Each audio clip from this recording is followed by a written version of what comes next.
a brand new series of Rock Tales here on Manic TV, where music industry colleagues and friends share some scurrilous stories.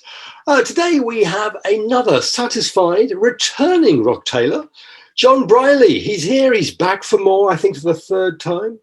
John, of course, was a senior exec at EMI Records in London and in LA. And today, John has invited along as his guest the actress, model, and self-confessed rock chick, the infamous, the wonderful Tawny Kitaen. Tawny joins us live and direct from California today in what we hope will be the very first in a new series of Tawny's Tales from LA, our very first international rock tale. So welcome to Tawny, hands across the water.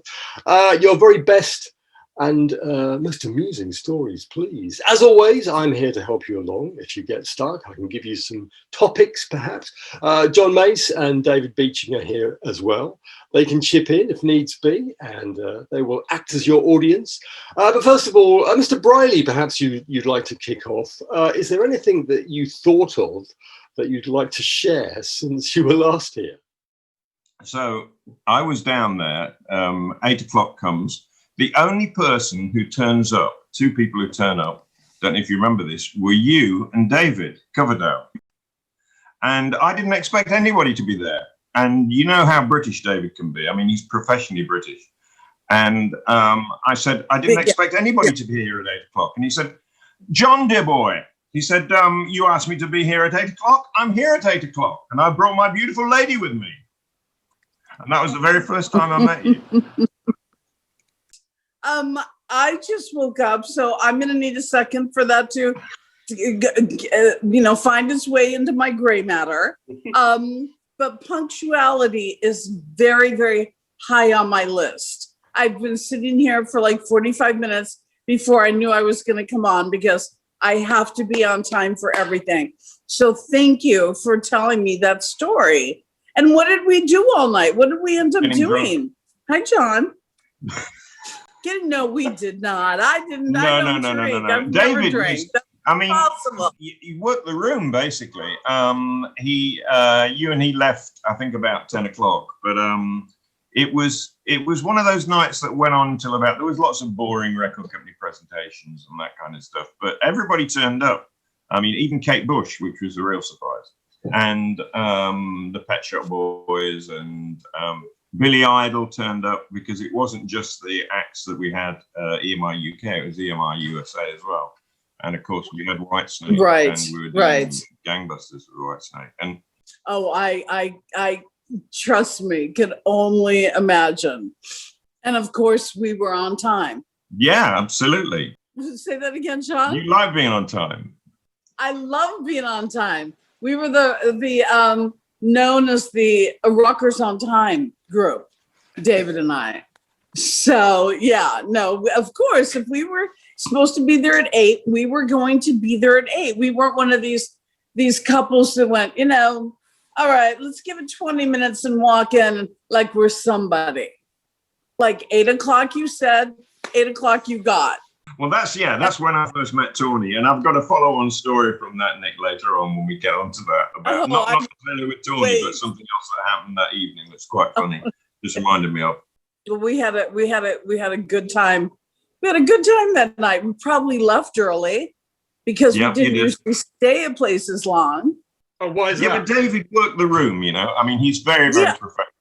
Oh, yes. And my dear boy sounds like exactly how he would have started off the conversation. I mean, that whole era of sex, drugs, and rock and roll connotes exactly what it sounds like. Like everybody's doing drugs and everybody's having sex with each other. And that's not how it was for us. David had already done all his drugs with Deep Purple and stopped. And I never did drugs. And I never drank. So we were very professional, and we wanted to present ourselves as such. And then we wanted to get to sleep early. So David was hysterical. I mean, I interviewed him once, I think around that album, John, and yeah, he loves to turn on the British. And I remember yes, he does. We're used to seeing you on stage doing these shows, but when you're at home, what sort of music do you listen to? And he said, well, Nick, when I'm at home, I'm a fool for the Baroque. I love to put on the classical music, but of course, when I'm with the boys down at the Snake Pit, we like to rock out. And, that's Nick. That's exactly right. We used to listen. That's all we used to listen to was classical music, and him knowing a lot more about the history of it was just fascinating to me, and it just fed my soul. So that's really all we listened to. First time I met David was actually a long while before that, was when I was a musician myself. And I was in a band, and we supported Deep Purple on one of the first tours that he did with them. And we did around Southeast Asia.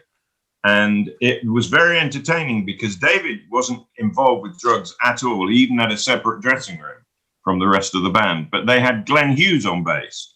And Glenn Hughes, they had a roadie specifically employed to keep him away from drugs. But he was paying the roadie the same amount to get him drugs. And so every night he'd go onto stage, and every night he'd forget to step back at crucial moments and get his trousers set on fire by the pyro. So every night was watch Glenn Hughes get blown up again. It was poor boy. Goodness. But John, David actually told me, he said that he did, I mean, he wasn't a drug addict. He didn't have that that constitution, that wasn't him. But he did do what he did, the little that he did do, he did it with Deep Purple. And then that was it, and it was over. And none of the guys in Whitesnake, nobody did drugs, nobody drank. I mean, David would have a little bit of, cognac at the end of the evening, to slow down, and that was about it. But it was a different story when we first started and we had to open for Motley Crue. Then the drugs and the alcohol and the girls came out. That was wild. Well, now we're getting somewhere. We need Motley Crue stories. Surely you've got Motley Crue backstage antics to talk about. Oh my goodness, they were crazy. I mean, they made it so that I knew that when I had control of what was going on with Whitesnake, that there were I never let any passes go out to girls. There were no backstage passes allowed to the girls. I put that rule in place. And the wives that were, they didn't not like me, but I was in all the videos, and they were like, well, what are we, And so when I put that rule in place that there will be no groupies and there will never be any passes handed out to any girls, the wives in the band all of a sudden really, really loved me. Wow. How did you meet? Can you imagine a rock band that absolutely no backstage passes? And then the bands that opened up for us too. I wouldn't give them passes for girls to come backstage.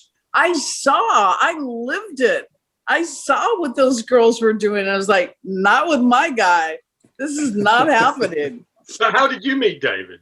Did you get a backstage pass? Is that how you? Yeah, I met him backstage at a concert. No, I met him at a fantastic. Have any of you been to the restaurant, the Le Dome on Sunset in LA? Yes, a phenomenal, just a classic, just 5-star, incredible restaurant.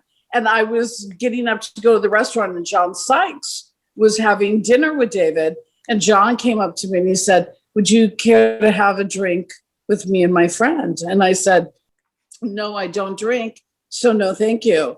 So I walked off to the ladies' room. I came back, and David, being as smooth as he is, as any of you know, he said to me, would you care to have a cup of tea with me and my friend?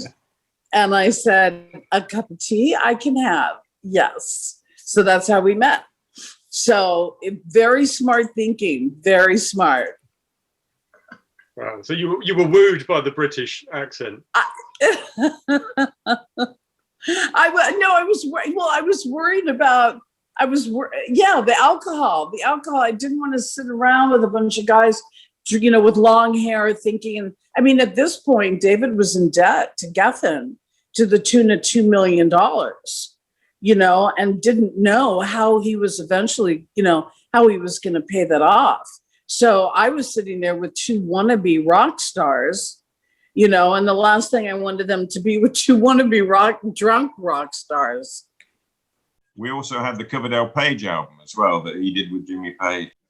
Oh, but that must have been that recently. was quite recent. Yeah. Because there's there's an interesting story. Seeing we're into stories, that I had to fly down to Tokyo to present the Coverdale Page album to the Japanese company. And the Japanese are notoriously lax with copyright. You know, I mean, with the domestic product, they're really on the ball, but with international product, they're not so keen on it. And so I flew down. I got there a day early, and they were going to have an interpreter so I could present it to the whole Japanese marketing company. And the day before, I thought I'll have a wander around the record stores. And so I'm wandering around the record stores, and in the stores were the outtakes of the album that I was due to present next day for 3 months' time release. So it was a bit of a waste of time me flying all the way to Tokyo because the bootleggers had had already. Wow. And I told David he was most pissed off.